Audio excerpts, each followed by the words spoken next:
Olá, meus amigos, tudo bem? Domingo, né? Hoje resolvemos antecipar um pouquinho o horário da live, né?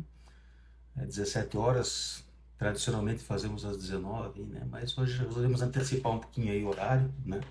Até em vista aí de outras situações e tudo mais, né? Nossas também. E vamos ao longo do tempo também testando aí outros formatos e tudo mais, né? Tá bom? O... Hoje aí nos propusemos a falar um pouquinho, né, das diferenças aí entre o contrato de compra e venda, né, o contrato de permuta e a dação em pagamento, né? Isso levando em conta aí as transações imobiliárias, né? Por quê? Pode parecer algo aí, né, simples, né, ou sem muitas implicações aí, mas na realidade essa diferenciação ela tem aí algumas implicações, né, na seara das transações imobiliárias, né, e até para fins aí notariais e registrais, né, tá? Gera algumas diferenças, inclusive algumas consequências tributárias, né, e nós estamos falando aí tributárias para fins de ITBI, né, da incidência de ITBI até do imposto de renda, né, embora não seja aí a proposta nossa falar hoje sobre a questão de tributação e tudo mais, mas é importante aí mencionar, né, alguns aspectos que são importantes e que diferenciam, né, o fato de você realizar uma compra e venda, ou o fato de você realizar uma permuta, né, permuta com torna, sem torna, né, ou até uma compra e venda com uma dação em pagamento, né. A incidência do imposto ela vai se dar de forma diferente, né, principalmente do ITBI, né? Havendo entendimentos, aí, inclusive judiciais, quando incide e quando não incide, né? Em hipóteses aí de permuta de terreno para construção e aquisição de unidades futuras, né, e tudo mais, então isso tem algumas implicações, né. Mas vamos lá, basicamente quais seriam as diferenças, né, aí, entre a compra e venda, a permuta e a compra e venda com dação em pagamento, né. Então, para fins imobiliários, né, a compra e venda, e aí ela se utiliza aí também de uma conceituação do direito civil, né, do Código Civil, ali do artigo 481, né, do Código Civil. Ele traz ali uma definição que a compra e venda ela implica necessariamente ah, na, na troca, digamos assim, né, em que alguém dá uma certa quantia em dinheiro, né, e recebe um bem em troca, né, por esse valor, né. Então, necessariamente tem que haver aí nessa transação a dação de dinheiro, né, espécie, pecúnia, né, tá? Isso é o que caracteriza aí a compra e venda, né. Então, hipoteticamente, numa transação imobiliária, você tem lá, né, uma propriedade, um imóvel, né, anunciado por R$ 500.000, uma situação hipotética, né, e o comprador vai lá, né, através de recursos próprios ou, né, colocando financiamento, parte, e entrega, né, a quantia de R$ 500.000 ao vendedor e em contrapartida ele recebe este bem, né? Então isso configura o contrato de compra e venda na sua essência, né? Na forma disposta ali pelo artigo 481 do Código Civil, né? Que ele na realidade traz ali essa definição, né? Tá? Que é a torna ou outorga ali um bem em troca de dinheiro, né? Tá? Porém, as nuances ou as diferenças surgem, né? Quando nós começamos a tratar daí, e isso é uma coisa que não é tão incomum no mercado imobiliário, né? Quando você tem aí uma permuta imobiliária, né? Como é que funciona a permuta, né? Ah, eu tenho um bem, né? E eu quero, e temos situações aí que ocorrem na prática, né? Eu tenho um bem que te interessa e em contrapartida o bem que eu tenho interessa a você, né? O que que eu faço? Como é que nós vamos trabalhar isso, né? Então nós vamos fazer um contrato de permuta, né? Então existem dois tipos de permuta, né? A permuta simples, né? Que é a permuta em que se faz uma escritura lá, né? Efetiva, em que o sujeito A entrega o imóvel, né, descrito pelo valor X ao sujeito B, em troca recebe o imóvel, né, que ele tem, né, caracterizado, configurado lá em conta de pagamento, né, tá? Então essa é a permuta simples, tá? E existe a permuta que a lei define, né, com torna, né? O que que é a torna? A torna é a devolução, né? A lei utiliza esse termo e torna, né, é um termo um pouco antigo, né, um pouco antiquado, mas é o termo jurídico próprio, né? Permuta com torna ou sem torna, né? Então a permuta com torna é aquela em que, uh, hipoteticamente, eu tenho lá um bem, né, avaliado lá em R$ 500.000, né? E eu coloco ele à venda, e alguém vem e oferece a mim um outro bem, né, em permuta e mais um pouco em dinheiro, né? Então, o que que configuraria aí a permuta? E nesse caso aí nós começamos a ter aí a individualização do que seria uma permuta com torna, né, e o que seria uma dação em pagamento, tá? Porque aí há uma pequena confusão, né? E a gente já entra nesse detalhe. Então, o que que é a permuta com torna, né? Primeiro, é a permuta em que você troca um imóvel por outro, né, na questão imobiliária, e retorna uma certa quantia em dinheiro, né, tá? E como é que configuraria essa permuta com torna ou sem torna, né? Então não existe uma definição legal, né, expressa aí, dizendo, olha, tal situação é uma permuta com torna e tal situação vai configurar, né, uma compra e venda com dação em pagamento de imóvel. Porque existem compras e vendas que você faz também, né, em que você compra um determinado bem, dá uma quantia em dinheiro e mais a entrega de um outro bem, ou no caso de um outro imóvel de valor menor, digamos assim, né, em conta de pagamento para integralizar aquele valor. Então aí é que vem a diferença entre o que é uma permuta com torna ou o que é uma compra e venda com dação em pagamento ou com parte de dação em pagamento em um bem, né? Então, para fins registrais, né, para fins notariais, aí o Colégio de Notários, né, de registros públicos e tudo mais, estabeleceu aí uma regra, né, uma regra escrita, né, para fins de registro disso, né. Isso tem uma consequência, né, que a gente já vai mencionar, tá? Do porquê de configurar uma coisa ou configurar outra, né? Então, quando, né, basicamente, quando, né, eles estabeleceram o limite em 50%, quando o preço que eu vou pagar em troca daquele bem que eu estou recebendo, quando eu estou dando uma quantia em dinheiro, né, hipotética, vamos considerar um imóvel de 500 mil, tá? Eu estou dando 300 mil em dinheiro e mais um imóvel que vale 200, aí não é uma permuta com torna, né? Por quê? Porque a quantia maior que eu estou entregando é em dinheiro, e a quantia menor é com a dação de um bem. Então, para entendimentos, para fins registrais, eles compõem a coisa como uma compra e venda com dação em pagamento. Então, é subscrita uma compra e venda, né?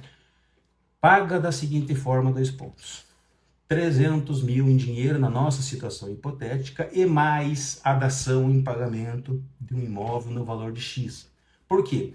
Porque este imóvel ele equivale a menos de 50% do preço total daquele bem que se adquire. Então, a definição aí para se individualizar o que é a compra e venda com dação em pagamento de um bem ou a permuta de um bem por outro é exatamente esta questão, né? Se maior que 50% ou se menor.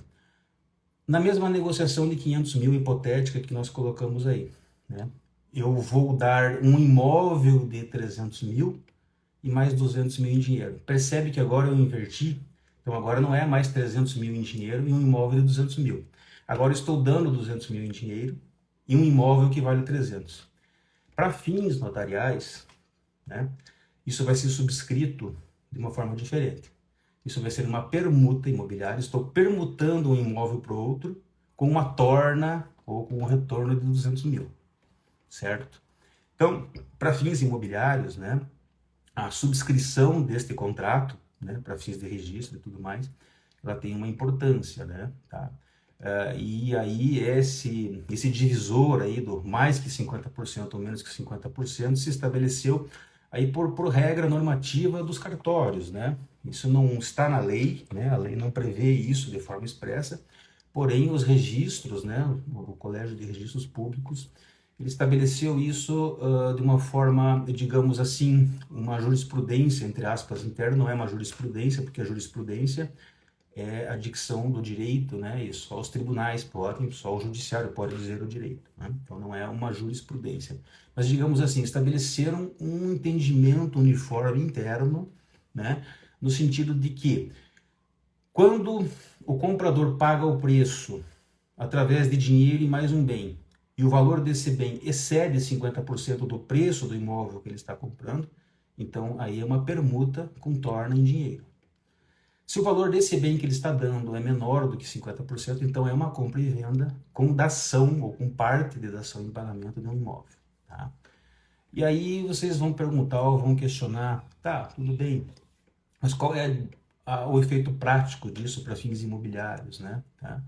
O efeito prático disso né, para fins registrais, aí tem algumas questões, né? Primeira questão, a questão do imposto de renda, né? A Receita Federal ela tem uma forma de tributar isso, né, muito clara, né, no sentido do que é ganho de capital. Né? Então, na situação hipotética em que você, né, adquire um imóvel de 500 mil, dando, né, o vendedor, no caso, né, que vendeu o imóvel de 500 mil e recebeu um imóvel de 300, né, e mais a torna de 200, vai haver tributação sobre 200 mil. Tá? Isso é fato. Isso é instrução normativa da Receita. Por quê? A Receita vai entender que a compensação se dá até 300 mil, entre um bem e outro. Os 200 mil estão entrando no teu caixa, entre aspas, em dinheiro, tá? Como um acréscimo de capital, não como um bem, certo? Então aí você tem uma tributação diferenciada sobre os 200 mil, tá? Ao contrário também, né? Se você faz uma compra e venda, certo? Tá? Recebendo um imóvel e mais uma torna em dinheiro, a tributação vai se dar de uma outra forma, né? Então, começam essas nuances e o colégio registral, né, que estabelece aí esse regramento, ele o faz com vistas a essa questão, porque isso, logicamente, tem que ser informado à Receita Federal e cada tipo de negociação ela vai sofrer uma tributação diferenciada e mesmo que você vá declarar isso, né, isso vai ter aí uma análise diferenciada em termos de tributação, né. Permuta, né? Permuta é outra questão aí em relação ao próprio ITBI, né? É uma situação hipotética aí, né, que é muito comum, né? Você entrega uma propriedade X no valor lá de R$1 milhão, ponto, né? E em troca dela para o incorporador, em troca dela o incorporador diz assim para você, olha, eu vou te pagar 100% dessa propriedade em unidades futuras. Isso é muito comum no mercado imobiliário, nós temos situações, né? Então você vende lá um terreno para o incorporador que vai construir lá um projeto pronto e tudo mais, uma incorporação já em andamento, né? E ele diz assim, olha, eu vou te pagar 100% desse R$1 milhão por essa propriedade em unidades futuras dentro do empreendimento, né? Para fins de TBI, como é que vai funcionar isso? Você tem uma implicação, né? Qual é a implicação? Quem paga ITBI e quem recolhe ITBI? O incorporador, a partir do momento que ele recebe este bem ou que ele adquire este bem para fins de incorporação, ele já recolhe o ITBI sobre esse montante. Tá, e as unidades futuras que eu estou recebendo em contrato de permuta, eu vou pagar ITBI sobre elas? Algumas prefeituras exigem, algumas prefeituras cobram, né? Porém o judiciário, ele já tem entendimento firmado no STF, né, no Supremo Tribunal Federal, tem um tema já aí, né, a respeito disso, o tema de jurisprudência, só para esclarecer, é a jurisprudência consolidada dentro do nível do tribunal, né? Então ela já é um entendimento que deve ser observado pelas instâncias inferiores, né, em efeito cascata. Então eles firmam um entendimento a respeito de um tema, estabelecem aí o tema, eu já vou até mencionar qual é o tema aí para vocês, né, a respeito disso, só por curiosidade. Tá? E a partir desse momento, né, esse tema ele tem que ser observado pelas instâncias inferiores nas decisões, né? Então o que acontece? O STF já estabeleceu um tema e disse que a incidência do ITBI se dá na transferência onerosa e efetiva. Ora, numa permuta imobiliária, né? E aí a importância. Qual é o tipo de contrato? É uma compra e venda? Não, é uma permuta porque eu dei uma propriedade e vou receber unidades futuras no empreendimento quando ficar pronto, né? Então, houve lá uma incorporação, a matrícula mãe, né, foi registrada, foi incorporada, né? O ITBI o incorporador recolheu a partir do momento em que ele fez o registro, porém as unidades futuras que ele te deu, né, o que deu ao vendedor do imóvel, essas unidades não vão sofrer incidência do ITBI. Por quê? Porque são unidades futuras, né? Elas não constam da matrícula, elas não estão registradas em nome do vendedor do terreno.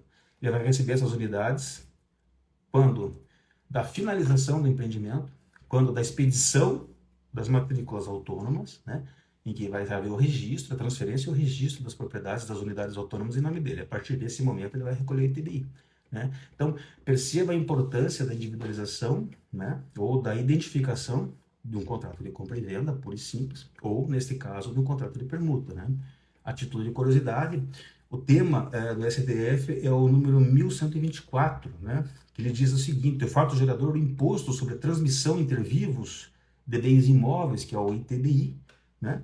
Ele somente ocorre com a efetiva transferência da propriedade imobiliária que se dá mediante o registro, né? Ou seja, quando você faz um contrato de permuta, tá, com o incorporador imobiliário dando lá uma propriedade, certo? E aí a importância de denominar o contrato como uma permuta, né? E estabelecer os requisitos dele e formatar ele como uma permuta nesse sentido, em troca de unidades futuras. A consequência tributária, né, e a previsão de TBI imediata é essa, por exemplo, né? Então, isso já identifica e individualiza a situação, caso se nominasse ou se formatasse isso como uma compra e venda, ou talvez até como uma compra e venda com parte da ação. E se o incorporador dissesse assim: olha, eu vou fazer o seguinte, eu vou, desses R$1 milhão, vou te dar 300 mil em dinheiro e 700 mil em unidades autônomas. Já muda a tributação, né? Você vai receber 700 mil unidades autônomas, o ITBI futuro teu vai incidir sobre esses 700 mil, porém sobre esses 300 você vai pagar IR agora, que você não pagaria na permuta de 100%. Então perceba que a forma pela qual o contrato é feito, a formatação dele, né, e a subscrição dele para fins de registro alteram completamente aí a forma de tributação. Né? Então, pode parecer de início, né, que sejam questões simples, né, ou questões aí que não suscitem muitas dúvidas ou muitas questões, mas de fato elas suscitam aí uma série de diferenças, né, para fins principalmente de tributação. E o formato jurídico em si, né, tá? Há tanto, né, que para dirimir essas dúvidas, essas questões aí, né, os notários aí, o serviço registral, ele acabou por estabelecer um regramento interno próprio para individualizar. Então, já tivemos situações em que chegamos com uma minuta, né, de uma espécie de contrato, e o cartório orientou e optou por modificar esse status, né, por direcionar esse contrato para um outro formato, né? Por quê? Até para fins tributários e para fins de individualizar muito bem as transações, né? Tá? Para fins de deixar as coisas mais claras, digamos assim, né? Temos situações aí, né, que envolvem às vezes não só comprador e vendedor, né, mas envolvem um terceiro interessado, né, um interveniente, né? Tivemos situação já em que era uma permuta imobiliária, porém havia um terceiro interessado transacionante que estava dando em pagamento uns imóveis, né, para viabilizar essa permuta. Então, na verdade, não era nem uma permuta, né? Na verdade, era uma dação em pagamento em troca de uma outra negociação.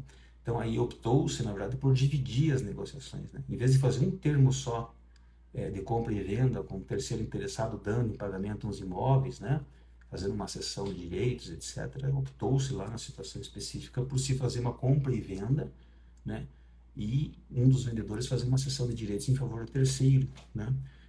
Para fins tributários não modificou nada, né, e as transações ou as duas negociações ficaram mais claras, mais objetivas, né, até porque a segunda transação, que era uma cessão de direitos, ela tinha a necessidade ali no encaminhamento de uma regularização, né, através do usucapião, e ela ficava mais clara, né, mais límpida, no sentido de que era o recebimento de uma cessão, e o pagamento se dava através de uma compra e venda adjacente, né? Tá? Então, isso tudo clarificou a negociação, não alterou a questão tributária, porém deixou a negociação mais amarrada, mais clara, mais efetiva, né? Então, a importância de individualizar o que é uma compra e venda, o que é uma permuta, compra e venda imobiliária, uma permuta imobiliária, e uma compra e venda com uma dação em pagamento, né, ou com parte, com uma dação em pagamento, parte em bem imóvel, né, é essa, né, é a necessidade de você estabelecer os parâmetros, né? Individualizar o tipo de contrato, porque cada formato vai sofrer uma incidência tributária diferente, tanto para fins de imposto de renda quanto para fins do imposto de transmissão de bens imóveis, o ITBI, né, que é devido ao município, né, tá? Então, nesse sentido aí é que a gente chama a atenção, é óbvio que o tema, né, em si, ele é bem mais amplo, ele tem aí outras nuances, né, tem outras situações, tem algumas questões até que são dirimidas aí pelo Poder Judiciário, porque, né, nem mesmo o serviço notarial aí, ele tem condição, muitas vezes, de chegar a uma conclusão, né, certa sobre a coisa, e aí é necessário recorrer ao Judiciário para poder estabelecer ou para poder dar um rumo correto, né, para as situações. Mas, basicamente, né, como nós pontuamos ali, né, a compra e venda ela pode ser uma compra e venda simples, né, imobiliária, que é a mais comum e que acontece no mercado imobiliário, em que alguém compra um bem, paga um dinheiro, né, aí o preço, ou uma compra e venda com dação em pagamento, né, em que alguém compra, paga o preço, parte em dinheiro, parte dando um bem, né? E aí já modifica toda a questão, a estrutura da incidência tributária, né? Tanto para fins de imposto de renda, para quem recebe, ou para quem vende, né? Quanto para fins de TBI, para quem vai ter que registrar esse bem, né? Existem até algumas soluções aí, que já vimos aí, um pouco usuais, né? Para não dizer absurdas, né? Em que se optou, e que depende do município, né? Tem municípios que têm o ITBI um pouco elevado, né, em comparação a outros. Então já vimos situações em que se optou por reduzir o preço do bem, né, exemplo aqui só, né, isso não é algo comum, né, mas se optou por reduzir, por se dar um bem e atribuir ao bem que se dava em pagamento um valor maior, para fins de recolhimento de ITBI, e o valor que se dava em dinheiro, né, como o ITCMD, que se doar o valor ao vendedor imóvel, né? O comprador estava doando o valor ao comprador imóvel, né? Porque sobre a doação incide o ITCMD, daí não o ITBI, né? E aí incidiria uma alíquota de imposto diferente sobre um valor menor. Então, nas contas lá, ainda daria menos imposto do que pagar aquele ITBI que era superior a 3%, né? Então, o pessoal, às vezes, consegue algumas soluções aí pouco usuais, né? Não vejo que seja aí algo incrível, né? Porém, tem situações na jurisprudência, isso, as escâncaras tem, né? Eu já vi isso, né? Eu nunca tratei disso, isso nunca passou por mim, mas já vi uma situação em que se optou por pagar o preço dessa forma, né? Se deu um bem com incidência X do ITBI, e a diferença, ao invés de se pagar com um contrato de compra e venda, se doou, entre aspas, e sobre a doação incidiu o ITCMD sobre um valor menor.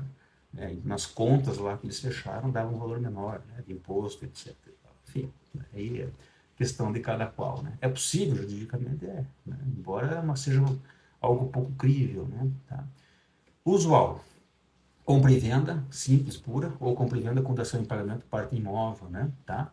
E a permuta simples, um bem por outro, tá? Não há dúvida com relação a isso. Ou a permuta com torna, né? Permuta em que o valor de um dos bens que está sendo dado é menor e tem que haver o retorno em dinheiro da diferença. E sobre essa torna, obviamente, vai incidir em imposto de renda, né? Porque a Receita considera isso ganho de capital. Tá? Não há dúvida nenhuma, certo? A não ser que você comprove que você pegou aquele bem que você recebeu, mais o dinheiro que você recebeu no determinado período e comprou um outro bem, né? Mas aí é uma questão aí que você resolver de forma tributária com o contador, né? Tá? Mas basicamente vai incidir sobre a torna ou sobre a parte em dinheiro do imposto de renda, tá? E aí nessa questão das incorporações, que é muito comum, né, essas negociações, em que há permuta por unidades futuras, a gente está abordando aqui as questões mais usuais, né, as questões mais comuns. É lógico que existem outras situações que não são tão comuns, né, e cada uma tem um tratamento diferente, né, mas nessa questão aí da permuta também, para aquisição de unidades futuras ou para em troca de unidades futuras, que é bem comum, né, aí tem a questão da incidência do ITBI. Né? O ITBI é recolhido de imediato por quem adquire a propriedade, que é o incorporador, e para quem vendeu essa propriedade em troca das unidades futuras, o ITBI só vai ser exigido, né? Embora algumas prefeituras exijam já no ato de registro, isso também acontece, né? No ato de registro da escritura na matrícula, né? na troca por unidades futuras, né? O tema do STF, a decisão do STF, que é a decisão, né, de caráter definitivo e de efeito vinculante, né, que é o tema 1721, estabelece que não. Né? Então, se alguma prefeitura exigir isso, um mandado de segurança simples perante a Fazenda Pública vai possibilitar aí a isenção, né, temporária desse ITBI, até que essas unidades fiquem prontas e sejam efetivamente entregues, né, ao patrimônio, seja efetivamente entregues ao vendedor, incorporadas ao patrimônio dele através do quê? Da escritura definitiva e da expedição da matrícula individual. Né? Tá bom, pessoal? Basicamente é isso, né? A gente queria aí só traçar aí um paralelo entre os tipos de contrato, né? Trazer aí algumas questões, aí, algumas curiosidades, como essas aí, para efeitos tributários, né? Que são as coisas mais corriqueiras e mais comuns que acontecem no dia a dia aí do mercado imobiliário, né? É lógico, conforme mencionamos, que tem outras situações, né? Que aí já invade a seara tributária, né? Algumas invadem a seara aí da questão da incorporação imobiliária, né? E aí tem uma tratativa já um pouco diferente e cada situação é uma situação, né, específica e que tem o tratamento também correlato, né? Tá bom? Basicamente é isso. A gente vai continuar abordando esse tema nos próximos dias aí através das postagens que nós temos feito aí, tá? Até como forma de complementar esse assunto e também fica aberto aí para perguntas, para dúvidas de vocês, tá bom? A gente vai respondendo aí, pode chamar, né, através do direct ali ou através do contato. Tá bom, pessoal? Ficamos à disposição. Encerrando por aqui um domingo, um resto de domingo bacana e ótimo para vocês todos, né? Bom proveito aí, o resto do fim de semana, tudo de bom. E vamos em frente, tá bom? Obrigado por todos, pela atenção. Continuem seguindo aí, curtindo, compartilhando, né, e nos acompanhando aí, tá bom? Obrigado.